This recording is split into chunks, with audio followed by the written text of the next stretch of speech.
Hello students, कैसे हो आप सब। उम्मीद करता हूं आप और आपकी जो स्टडी है वो बहुत अच्छी चल रही है। आज की वीडियो में हम रियल नंबर्स के अंदर एक्सरसाइज 1.3 की एग्जांपल्स को डिस्कस करने वाले हैं। और इस एक्सरसाइज का जो बेसिक पार्ट है उसको हमने लास्ट वीडियो में डिस्कस किया था।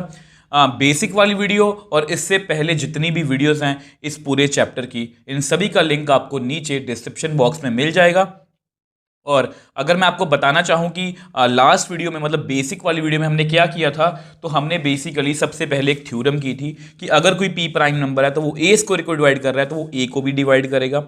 उसके बाद हमने एक थ्योरम की थी और उसको करने से पहले मैंने आपको रिजल्ट बताए थे को प्राइम नंबर्स, और ये कुछ बताया था कि इस तरह से सब कुछ काम करता है। और इसके बाद हमने एक थ्योरम की थी, थ्योरम 1.4, कि √2 क्या है, एक इर्रेशनल नंबर है। ये पूरी जो एक्सरसाइज है इसी के ऊपर बेस्ड है, और आज की वीडियो में जो हम क्वेश्चंस भी करने वाले हैं वो उसी के ऊपर बेस्ड है। तो अगर आपने वो वीडियो देख रखी है बेसिक्स वाली, तो आपको आज की वीडियो में कोई भी दिक्कत नहीं आने वाली। तो एक अच्छे मन से, एक पॉजिटिव मन से आज की वीडियो को शुरू करते हैं। तो आज की वीडियो की हमारी फर्स्ट एग्जांपल नंबर 9 ये बहुत इंपॉर्टेंट है। मतलब इस तरह के जितने भी क्वेश्चंस हैं वो एग्जाम पॉइंट ऑफ व्यू से इंपॉर्टेंट है। Prove that √3 is irrational. तो ये हमें पता है कि ये इर्रेशनल है, बट इसको हमें प्रूव करना है। तो प्रूव कैसे करेंगे? अगर आपने लास्ट वीडियो देखी है तो सारा प्रूफ थ्योरम 1.4 में है। सबसे पहले इसको आपको याद होगा, अगर आपने बेसिक्स वाली वीडियो देखी है, हमने राम और श्याम की कहानी सीखी थी। या आप कुछ भी मान लो कि आपने सपोज कर लिया कि ये मेरा एक अच्छा दोस्त है, बट अगर वो मुसीबत के टाइम या जब आपको जरूरत रहेगी तब आपके वो साथ नहीं खड़ेगा तो वो आपका दोस्त नहीं है, मतलब आपकी सपोजिशन रॉन्ग है। तो यहां पर भी हम वही लेके चलते हैं। हम ये सपोज कर लेंगे late us assume that √3 is rational number. हमने ये मान लिया कि √3 क्या है, एक रैशनल नंबर। और आपको पता है कि हम रैशनल नंबर को p/q या a/b की फॉर्म में लिख सकते हैं। a और b क्या होती हैं? इंटीजर। देयरफॉर मैं √3 को लिख सकता हूं a/b, where a and b are integers. ये आपको सब कुछ पता है। And b not equal to 0, कि अगर b 0 नीचे होगा तो 0 किसी को डिवाइड नहीं कर पाएगा, वो मैथ में नॉट डिफाइंड होता है। अब यहां पर मोर ओवर आपको याद होगा, more over a and b are coprime. अब मैंने इसके बारे में डिटेल में समझाया था बेसिक्स वाली वीडियो में। को प्राइम वो होते हैं जिनके बीच में सिर्फ वन कॉमन फैक्टर होता है। ध्यान से देखो, 1 1 मतलब कहने का मतलब यही है कि वो एक दूसरे के टेबल पे नहीं जा सकते। या मतलब ऐसा नहीं है कि 5 के टेबल पे 9 आ रहा है या 9 के टेबल पे 5 आ रहा है, ठीक है, उनमें कुछ भी कॉमन नहीं होता। तो हमने यहां पर ये सब कुछ सपोज कर लिया। तो अब आपको पता, थोड़ा सॉल्व करते हैं। √3 इज इक्वल टू a/b, तो क्रॉस मल्टीप्लाई करते हैं, b into √3 is equal to a। तो ऐसा करते हैं, स्क्वेयरिंग बोथ साइड्स। स्क्वेयरिंग इसलिए करनी है ताकि ये √3 से हम बाहर आ पाए। Squaring both sides. तो अगर हम स्क्वेयरिंग करेंगे तो b इंटू √3 का whole square is equal to a square. अब b का स्क्वायर तो b स्क्वायर ही होगा। अब √3 को 2 बार मल्टीप्लाई करेंगे, √3 इंटू √3 तो कितना आएगा? 3। इसको मैं आगे लिख देता हूं, is equal to a square. अब फिर से वही हमारी कहानी। अगर मैं किसी नंबर को किसी इंटीजर से मल्टीप्लाई करूं तो मैं बोल सकता हूं कि वो उसको डिवाइड कर रहा है, ठीक है। अब 3 को मैंने b स्क्वायर से मल्टीप्लाई किया तो मुझे a स्क्वायर मिल रहा है, मतलब 3 यहां पर डिवाइड कर रहा है a स्क्वायर को। देखो यहां पर कोई नंबर मैं लिखूं 3 से, यहां पर मैं मान लो लिख दूं 18, तो यहां पर 6 आएगा। 3 6 18 होता है, मतलब 3 इसको डिवाइड कर रहा है। तो 3 into b square is equal to a square है, ठीक है। और b एक इंटीजर है तो b स्क्वायर भी इंटीजर होगा, क्योंकि इंटीजर का स्क्वायर इंटीजर ही होता है। तो मतलब यहां पर 3 जो है वो a स्क्वायर को डिवाइड कर रहा है। मैं यहां पर आपको लिख के दिखा देता। अब देखो मैंने वही लिख के दिखाया कि 3 को मैंने एक इंटीजर से मल्टीप्लाई किया, क्योंकि b स्क्वायर के इंटीजर है तो a स्क्वायर आंसर आ रहा है, मतलब 3 a स्क्वायर को डिवाइड कर रहा है। अब अगर 3a² को डिवाइड कर रहा है तो याद करो हमारी थ्योरम 1.3, अगर p प्राइम है और वो a² को डिवाइड कर रहा है तो वो a को भी डिवाइड करेगा। तो यहां पर मैं लिख देता हूं बाय थ्योरम, ये सारे स्टेप आपको पेपर में भी करने पड़ेंगे, हाँ ये आप छोड़ सकते हो।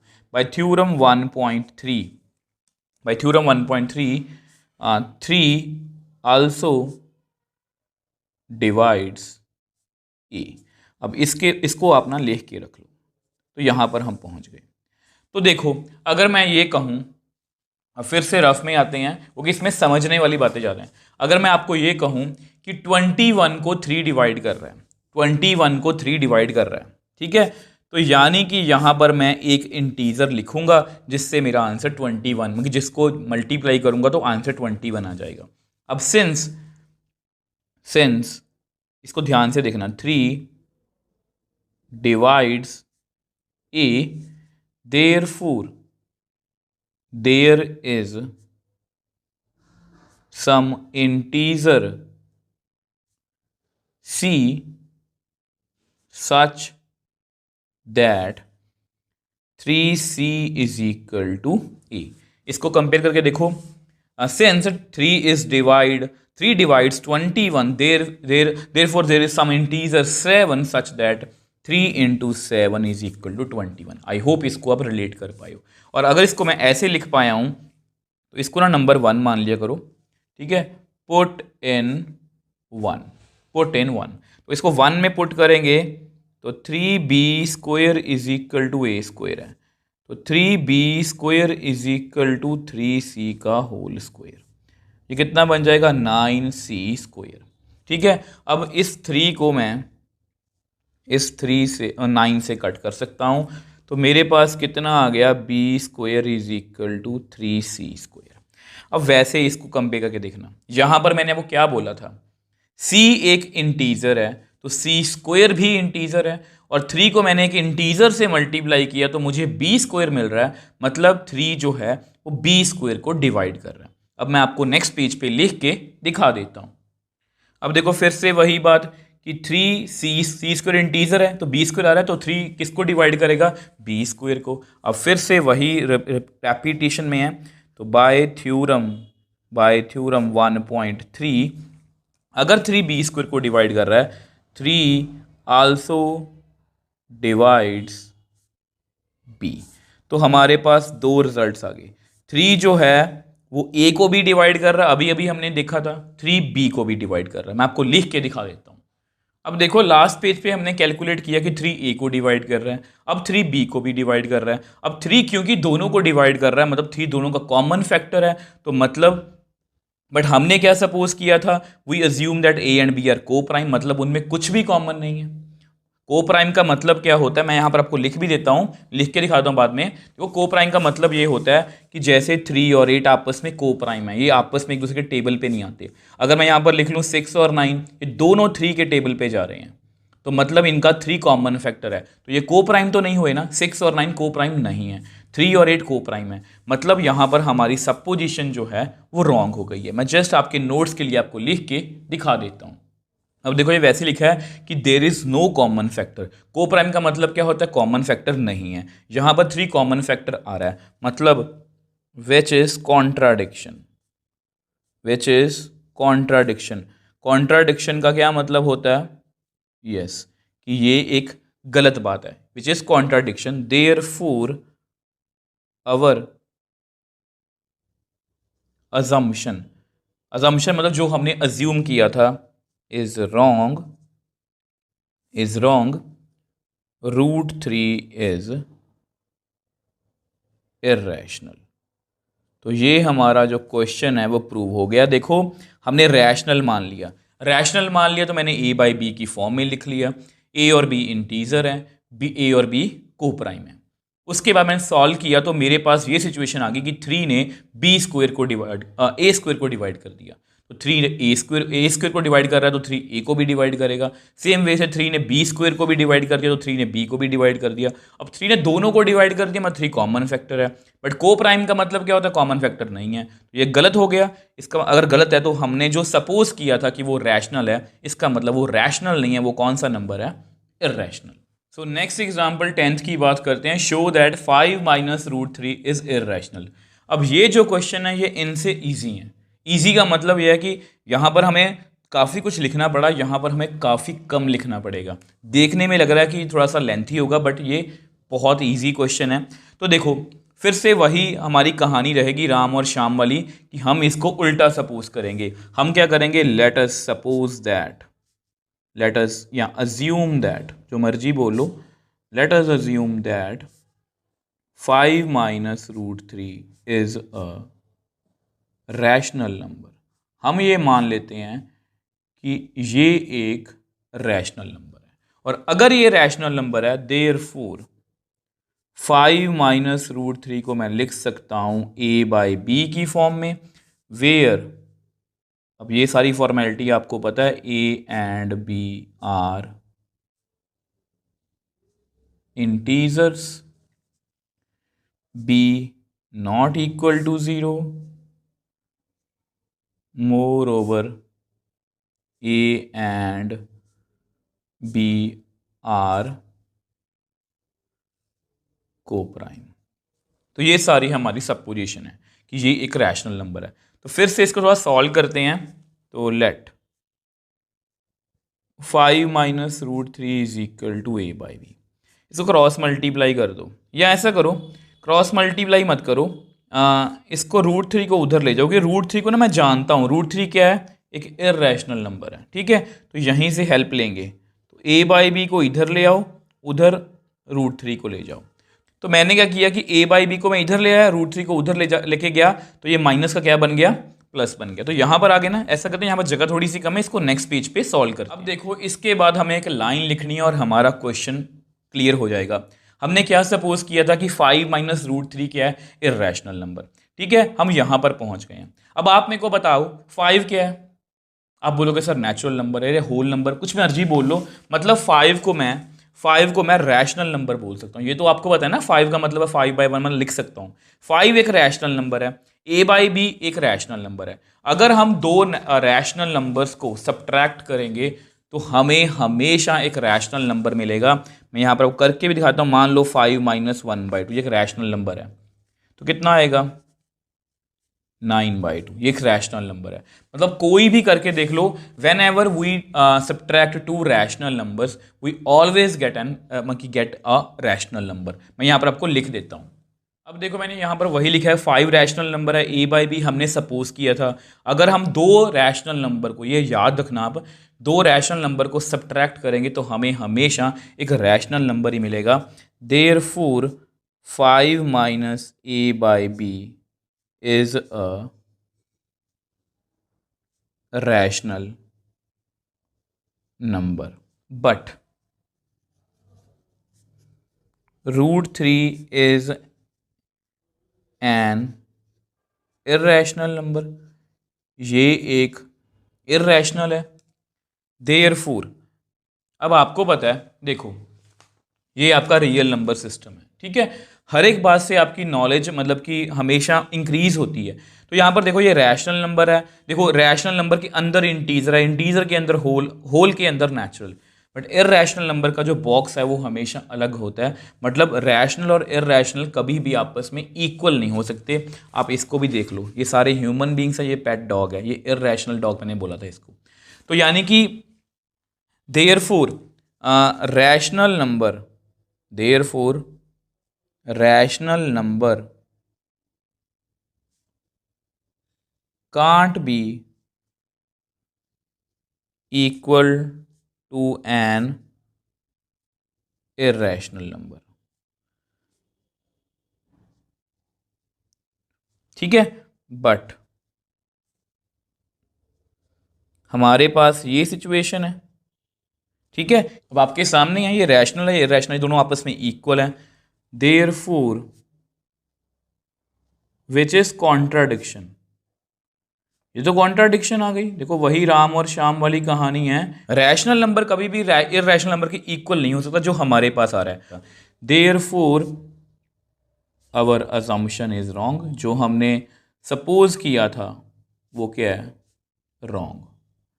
और अगर ये रॉन्ग है, therefore 5 minus root 3 is irrational. तो ये क्या है, एक इर्रेशनल है। ठीक है, ये क्या है, एक इर्रेशनल है। हमने इसको क्या माना था, रैशनल। रैशनल माना तो मेरे पास ये सिचुएशन आ गई। ठीक है, अब आपको पता है ये दोनों रैशनल नंबर है, रैशनल में से रैशनल माइनस किया तो रैशनल आया, ये एक इर्रेशनल है। अब ये आपस में इक्वल आ रहे हैं, मतलब हमारी ये कॉन्ट्राडिक्शन है, गलत बात है। अवर असम्पशन इज रॉन्ग, मतलब ये एक इर्रेशनल नंबर है। आई होप इसको आप समझ पाए हो। अब देखो नेक्स्ट एग्जाम्पल 11th की बात करते हैं, ये लास्ट एग्जाम्पल है। सेम वही कहानी है, शो दैट 3√2 इज इर्रेशनल। तो बहुत ईजी है, चाहे प्लस में क्वेश्चन आ जाए, चाहे माइनस में आ जाए, चाहे मल्टीप्लाई में आ जाए। तो हमें पता है कि देखो इसको इर्रेशनल प्रूव करना है, तो हम क्या करेंगे, लेट अस अज्यूम, वही हमारे सारे steps, late us assume that, ठीक है, 3√2 इज अ रैशनल नंबर। हम ये मान लेते हैं कि ये एक रैशनल नंबर है। तो अगर ये रैशनल है, देयरफॉर 3√2 को मैं लिख सकता हूँ a/b, where a and b are, आप खुद बोलो, खुद करके देखा करो हमेशा, इंटीजर्स, और b जो है वो 0 के इक्वल नहीं हो सकता। इन सब चीज़ों को जब आप बार बार लिखोगे ना, आपको याद भी हो जाएंगी और इनके पीछे का आपको बेसिक भी हर बार समझ में आएगा। ठीक है, more over a and b are coprime. ठीक है, तो ये सब कुछ हमने अज्यूम कर लिया। तो थोड़ा सॉल्व करते हैं इसको। तो देखो आपको पता है 3√2 इज इक्वल टू a/b। अब इसके बाद क्या करना है, देखो पिछले क्वेश्चन में क्या था, 5 माइनस रूट 3, उसमें से मैं रूट 3 को जानता था कि उसको हमने अभी प्रूव किया है कि वो एक इर्रेशनल नंबर है। सेम मैं रूट 2 को भी जानता हूँ कि ये एक इर्रेशनल नंबर है, वो तो हमें पता ही है ना, ये तो हमें पहले से पता है कि ये इर्रेशनल नंबर है। हमें इनको प्रूव करना सीखना है। और वैसे भी बेसिक्स वाली वीडियो में हमने रूट 2 को इर्रेशनल प्रूव किया था। तो ऐसा करो, रूट 2 को आप इधर रख लो, इस 3 को आप उधर ले जाओ, तो ये उधर जाके 1/3 बन जाएगा।